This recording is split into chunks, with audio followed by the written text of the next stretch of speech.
Hey guys, Frightener22 here, back again with another new video focusing on pretty much the same topic that I talked about last time. Now, I feel like I'm going to be probably doing videos on this topic pretty oftenly for over the course of the next few months. With any little bit of news trickling out, it'll probably, inspire me enough to make a new video. So, I've been seeing a few videos kind of popping up all over YouTube about people's personal picks of who they'd like to see take the reins over for the new Star Wars trilogy that Disney is planning. And I have some very big ideas. I'm very, very opinionated on it after sitting hard, having my thinking cap on who I think would be the ideal three choices. So that's basically the whole purpose of this video, so I'd like to share it with you guys. First and foremost, the first person that I would like to see kick off the Star Wars trilogy. Well, actually, it's not so much kick it off, because the three choices that I have selected, I don't really have, because we don't know the story, we don't know exactly which characters are going to be involved or whatever, so I'm just basically I'm going to name the three directors that I'd like to see, but this doesn't necessarily mean that I want them to do Episode 7 or this one doing Episode 9. It's just the three that I would like to see. The first one that I would like to see take over the new Star Wars trilogy is Gore Verbinski. Now, why would I like to see Gore Verbinski? Well, for starters, I think he's one of the best and most talented working directors out there today, especially when you're talking about the Disney camp. He has made a boatload of money for Disney. For those of you that aren't familiar with Gore's name and maybe his body of work, Gore Verbinski was the original director of all three of the Pirates of the Caribbean films, so that in itself probably makes Disney feel very well at ease, considering he made them a tremendous amount of money with that trilogy. A franchise that they're still reaping the benefits on every single day. They just had On Stranger Tides come out in theaters last year. They're prepping a fifth Pirates of the Caribbean. There's a new attraction popping up at Disney World's Hollywood Studios. The merchandise is through the roof with that franchise. So a lot of that is not only indebted to the performances of Johnny Depp and the great storytelling, but Gore had a very big part to do with that, obviously. Furthermore, he's got such a great range and such a small body of work. I mean, bring him up on IMDb, and the films that he's directed range from The Mexican to The Ring, which was another big, horror film in the early 2000s that kind of kicked off that whole Japanese American remake trend, but that was really the first one out of the gate, and it made a tremendous amount of money for DreamWorks back then. And then, of course, he jumped forward with Pirates of the Caribbean and that whole trilogy, and then sandwiched in between Pirates 1 and 2, he did a nice little indie film that I really, really fell in love with back in '05 called The Weatherman with Nicolas Cage and Michael Caine. That's a really great dramatic dramedy, really. It's an indie dramedy that was made for a very low budget. But, it definitely shows his range when, he comes hot off the success of this really big, multi-million-dollar blockbuster, but then he really just kind of broke it down. He followed that up with a nice, small story that has a lot of character development, very dialogue-driven and whatnot. And then, of course, after that, he just, coincidentally, George Lucas, they were just... I think they had just started their first animated production with Rango, and that was the first animated film that Gore Verbinski had ever done, and it took home the Oscar that just a year or so ago when it was released, and that made another tremendous amount of money. So that's another thing that kind of showed what a great range this guy has. I mean, the Pirates trilogy, the Ring remake, and then, you bring him to a brand new animated film, an experience that he didn't have crazy hands-on experience with, although he was, interesting side note, he was the creator of the Budweiser frogs, if people remember those commercials from back in the day. Gore Verbinski was the creator of those frogs. But, you jump ahead so many years later, and he comes out with a film like Rango that looked so different compared to so many of the other CG animated films that were coming out at the time that it really just, kind of knocked your socks off. And then Disney is utilizing him yet again for next year's Lone Ranger movie, which is another big multi-million-dollar film. So I just feel like Gore has a really amazing range. He knows how to work within the studio system. He definitely knows how to make a really compelling, exciting, adventurous film with a really big budget and big names. So I feel like he would just kind of fit in really nicely with telling one of the new Star Wars installments. So I think that he is an absolute candidate that they should be seriously considering. The next person I would like to come into the new Star Wars trilogy is Joe Johnston. Now, Joe Johnston may not seem like an obvious choice for a lot of people. People that are familiar with his work might also fail to understand why I would be nominating him for one of my picks, but let me get into that.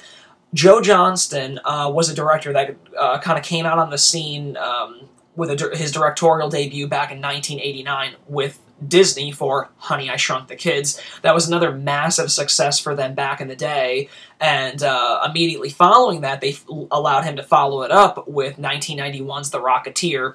A big box office flop at the time, but over the years it has really kind of garnered this great cult classic status, even so much that in Los Angeles at Grauman's Chinese Theater, I believe it was, or actually no, it was the El Capitan, the Disney-owned theater, where they just did a 20th anniversary screening with Joe Johnston and the whole cast and crew, and Kevin Smith moderating the panel. So, you know, Disney definitely has love for that movie. You know, I'm sure at the time they weren't too happy that it tanked when they were expecting it to do bigger numbers than it did, but it definitely has kind of gone on to be a bit of a cult classic. And looking back on it, I mean, when you watch The Rocketeer, and then you kind of jump forward to his most recent effort for Marvel, which is owned by Disney. It's all one and the same now for Captain America. You totally see where, like, wow, this guy did The Rocketeer. I can totally see and understand, like, he brought that same kind of energy and dynamic that he used in The Rocketeer to Captain America.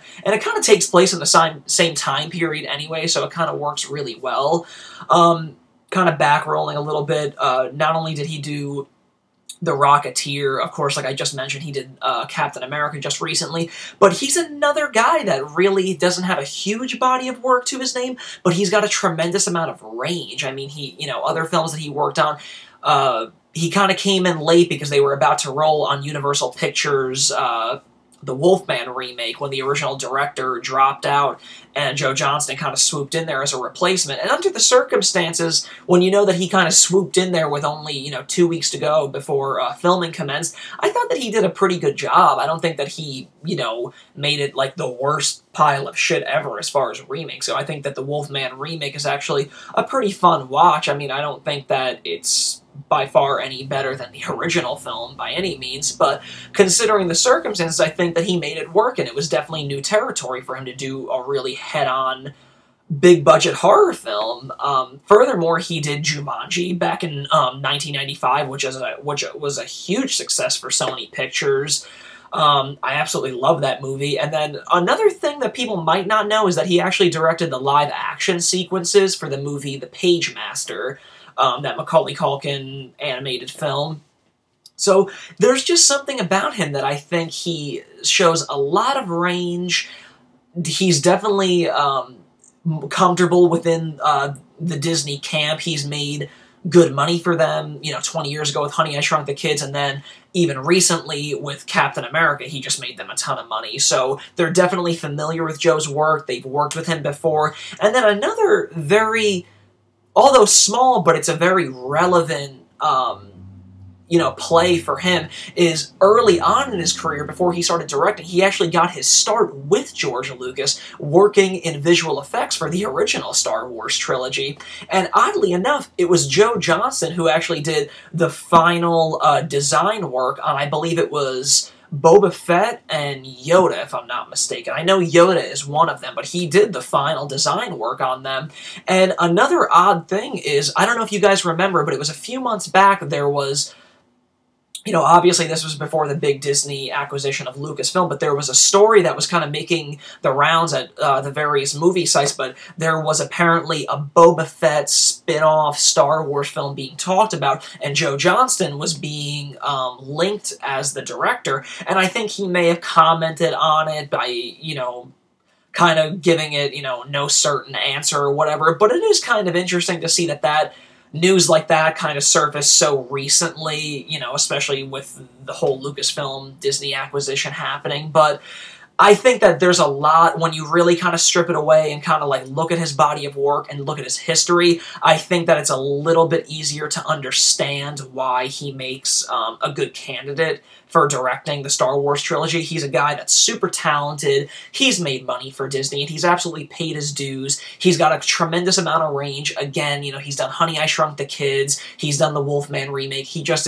recently did Captain America, he even directed Jurassic Park 3, which a lot of people consider the worst of the bunch, but you know what?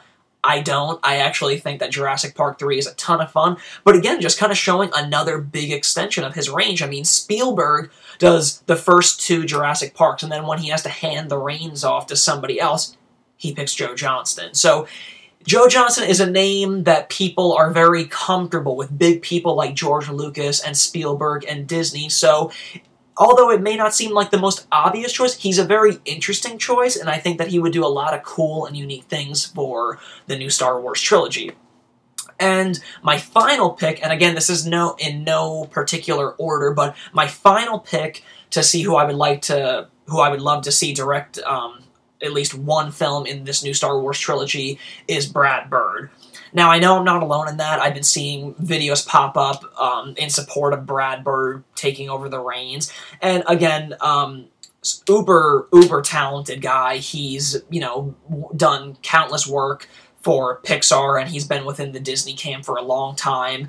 Here's a guy that, I mean, none of his films have failed, really. I mean, they've all kind of connected with audiences. People love them. They all make tremendous amount of money. Again, a guy with a very small body of work, but he's done The Incredibles. He's done Ratatouille. He's done The Iron Giant. He just recently made the leap to Mission Impossible Ghost Protocol, and that really just reinvigorated that whole franchise. I mean, that is... Many people are considering it the best one yet, and I would kind of have a hard time disagreeing with them. It was an incredibly amazingly well-shot, very visually extravagant film, and it was his first live-action film that he ever directed. So, although he's very new to live-action directing, there's not really a whole lot of differences when you're doing an animated film and a live-action film. Of course there are, but what I mean is when you really strip everything down, it comes down to story and how you're going to tell this story in the best and most exciting way for your audience. And that is one thing that Brad Bird is fully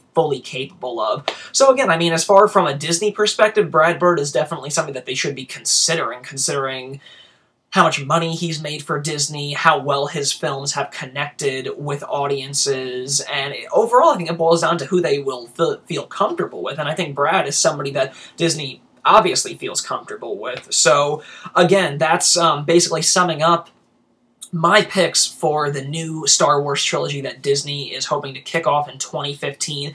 And again, just to recap, they would be Gore Verbinski, who was known for the Pirates of the Caribbean trilogy, The Weatherman, Rango, and coming next May, Disney's The Lone Ranger. My second choice would be Joe Johnston, who got his directorial start with Disney with Honey, I Shrunk the Kids, which he followed up with 1991's The Rocketeer. And then from then on, he had he's held a very diverse and interesting career directing such things as October Sky, the Wolfman remake for Universal Pictures, Jurassic Park 3, and most recently Captain America for Marvel and Disney.